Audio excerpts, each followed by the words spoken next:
Hello and welcome. I'm your host, Dutchy Dogs. And I'm Rusty Red, and this is World of Warships Review and Play Duo. World of Warships is still in beta, so it is a work in progress, and things that we talk about today and in future videos may change. So, congratulations on starting World of Warships. We're going to talk about one of the first two ships that you receive while just logging into the game, the USS Erie, and what we're going to talk about today is the Japanese Katori. Alright, so to start with, we're going to go over the basics of what makes your ship pretty much tick. And basically it's going to be all the stuff over here on the right: survivability, artillery, AA guns, maneuverability, and concealment. And basically these are the things that you look at to know what your ship is going to be capable of doing before you go into a battle. Something that's all too important. So we're going to start out with survivability. This is pretty simple. It's basically your combat capabilities, or your hull points. Basically, you have this many hull points before you die. Pretty simple. Alright, next up is our artillery. Your most cruisers and battleships, this is your main weaponry that you will be using. So first thing we want to know is how far can our guns reach out. So for this Katori, our main battery reaches out to 10.5 kilometers. Now, what you need to know about your main battery in here is, one, not so much your rate of fire, but understand your 180 degree turn time. It takes 24 seconds for your gun to move from port to starboard, or vice versa. So you need to plan ahead for your turrets to swing before engaging. Next, you're looking at your HE shell damage as well as your AP shell damage. If you notice, for the main battery of the Katori, the HE shell does a maximum of 2,700 damage, whereas our armor piercing shell, or AP shell, does only a max of 2,200. Now, how high explosive or armor piercing shells work is, armor piercing shells, if they penetrate the armor, they do full damage. And they can also do what we call citadel hits, where you knock out a magazine, the engines, or other critical components, and do massive amounts of damage, even more than what it says as the maximum AP shell damage. Now, high explosive shells, what they do is, no matter what angle your ship is at, they will explode on your ship and cause damage to your ship, as well as cause fires. These guns have a 10% chance when hitting your ship to cause a fire. And if a fire is not put out, it can burn your ship to death. Next up is your AA guns. These are not generally going to be playing unless you're going up against carriers, obviously. Some battleships do have scout planes that you might want to take out over there. But in general, it's going to be against your cruisers, or sorry, your carriers. These you only get to against that tier 4 battle. And if you end up in a tier 4 battle... Alright, next up is your AA guns. In general, you're not going to need your AA guns unless you're coming up against a carrier. The battleships sometimes have, depending on which one and who made it, sometimes have scout planes that'll fly around. They generally don't get within range to really for you to shoot them down. So generally it's going to be against your carriers that you're going to need these. Now, you'll only really come up against carriers in a tier 4 battle. For those of you who have played World of Tanks and other such games before, don't panic. A tier 4 battle is not as devastating in some of those other games. It's actually not that bad. It's really quite doable. And especially in a cruiser, especially in a cruiser, you're generally not going to get targeted by the carriers because you're not the biggest threat. The carrier's main job is to destroy the battleships, which are kind of the biggest threat out there to the rest of the team. The destroyers generally won't get hit at all just because the torpedo bombers generally can't even catch them at all. They're pretty fast and maneuverable. But you generally won't have to deal with them too much, so it's not like it's a big threat to be in a Tier 4 battle. But for your AA guns, as you can see, the Katori over here has 2 guns on there. They have 2 of the single-barreled 25mm guns that can do 6 damage per second, and their firing range is 3 kilometers. Now, it is important to keep an eye on how many kilometers your guns will start engaging a plane. That way you have an idea of why your guns may or may not be firing at an airplane that you're seeing coming in. You have an idea of how close it is before your guns will start engaging. Then you have also 4 of these double-barreled 25mm guns, and they do 24 damage per second and still the same range of 3 kilometers. And that's pretty much your AA guns. There'll be different ones, of course, on your different ships. Next, we're going to go into maneuverability. This is something very important to pay attention to, especially as you get further down this little list here. Right off the bat, you have your maximum speed, which is, of course, the fastest that your ship can go. In this particular case, the Katori can go at 18 knots at the most. Then you have your turning circle radius, which is 420 meters. What this basically means is at full speed, it will take you 420 meters to do a complete 360-degree turn. Or, the smaller the number, the tighter the turn's going to be. Then you have your rudder shift time. This is what's really important to pay attention to. I have had too many times that I didn't pay attention to this, and I ended up completely running into an island because I wasn't paying attention. So basically what this is, you have 8.2 seconds. What that translates to, if you are going hard to starboard, and you decide to go hard to port, it's going to take 8.2 seconds to go from one extreme completely to the other. Now, the main time that it's going to come into effect that you need to pay attention to this is when you're going from, let's say, hard starboard to your neutral going in a straight line. You basically are going to take your 8.2 seconds and you're going to half that, so it will take 4.1 seconds to go from a hard starboard to going back to straight line. This is really going to get to be a bit more of a problem when you get into some of your bigger ships, like some of your battleships, really the Japanese battleships. They take forever to stop turning once you release your button. There's been times where I've let go of the button and I'm still watching my battleship turning and turning and turning, and I'm going, why is it not stopping? I let go of the button a while ago and I thought it was a glitch. So if this happens to you, it's probably not a glitch. Just check your rudder shift time and see if that's what's going on.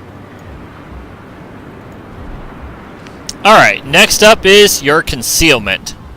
Now, this is more important as you come into your destroyers than other ships, but it's still something that you need to know where to find it and what it means. So, surface detectability range, 9.2 kilometers. That means that any ship within 9.2 kilometers of me can see me, and I will appear out of the middle of nowhere. Now, air detectability range means a plane, no matter what type of airplane, can see me at 5.5 kilometers away. So, as you are watching other ships moving around the map, or airplanes, this lets you know how to stay out of their view range so you can stay undetected or invisible. So, that sums it up for what our ship is capable of. So next, let's get into a battle. And to explain that, World of Warships has a leveling system. And the first thing you are allowed to do is what's called a co-op battle. It is a battle of humans on one side versus computers on another side. It will be 1-for-1, exactly the ships that are on the human side will be on the computer side. Now, mind you, this AI is not a complete idiot of an AI. It's actually pretty good, and you may lose to the AI. I've been in plenty of battles where we've lost to the AI, and there's been plenty of battles where we've won.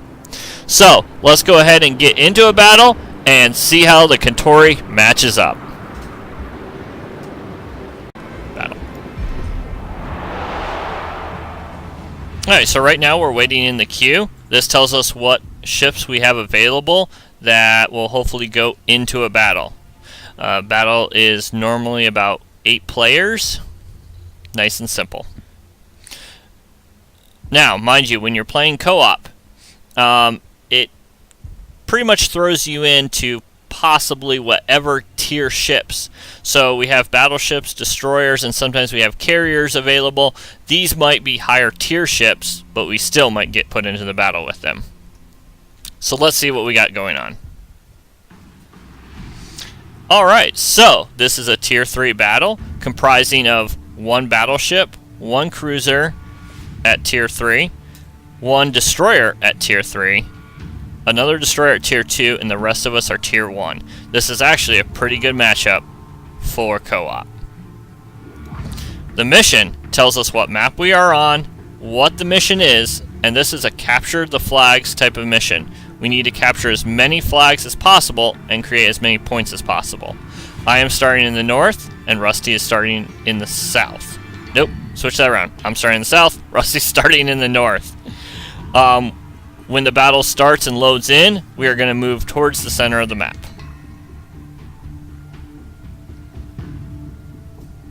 And I'm recording again. Alright, so we're going to get underway. Now, this is not like World of Tanks, where you have to hold down your W key to go from start to full and keep it down to keep moving. As you go through the throttles, it sets it to whichever one needed.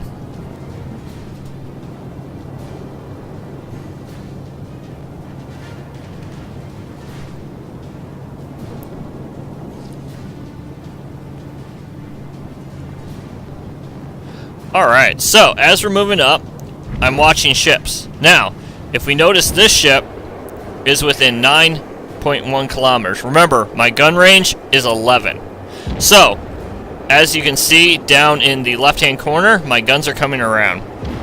One of the most important things to learn in World of Warships is how to lead and fire at a target.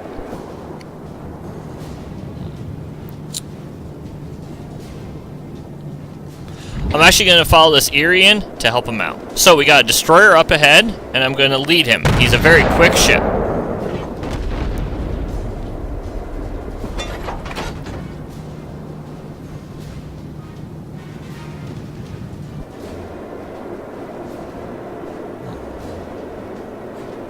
So it's not so much where our round is, it is where our round is going to be when the ship meets. Oh, this destroyer is actually going fairly slow.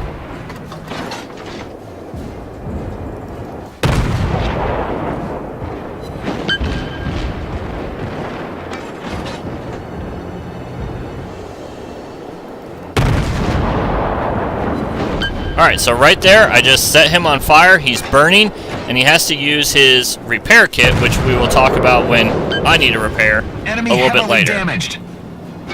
Now, destroyers are very dangerous because of their armament of torpedoes.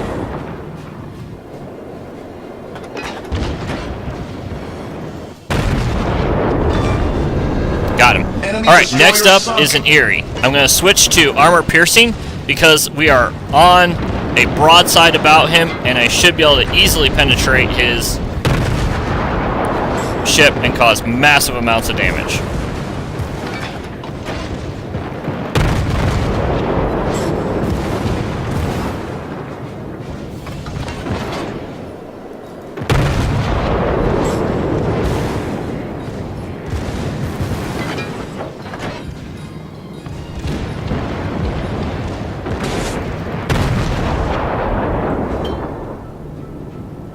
Alright, so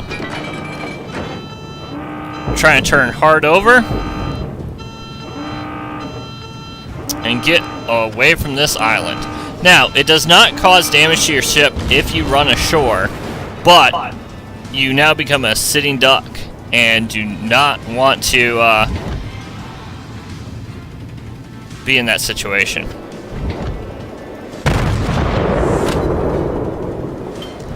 Now, since this ship is maneuvering and armor will bounce an armor-piercing round, I'm switching back to high explosive to not have to worry about armor anymore.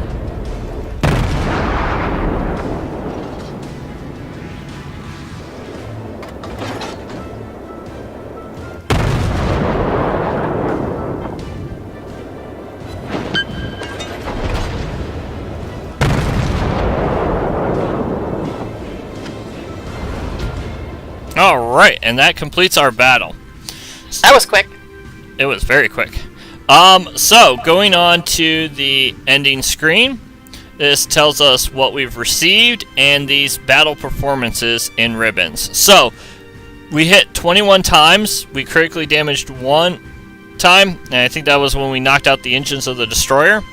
We destroyed him, we also set another ship on fire, we defended a base, and we assisted in a base capture.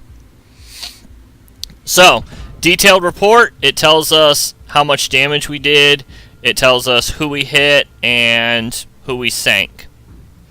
Team score is where we were at in the team compared to everyone else.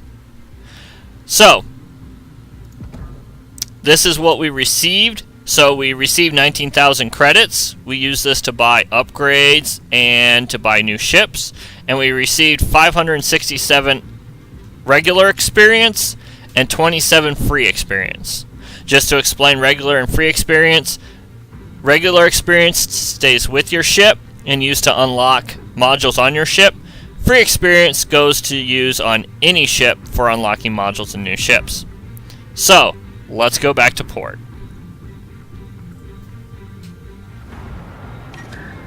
Alright, so after that battle, we are back to our port screen. And we see that our ship has 567 experience. Now, I have played the ship before, so my modules are already unlocked. But, let's talk about how we use our modules, what they're for, and how they affect our ship.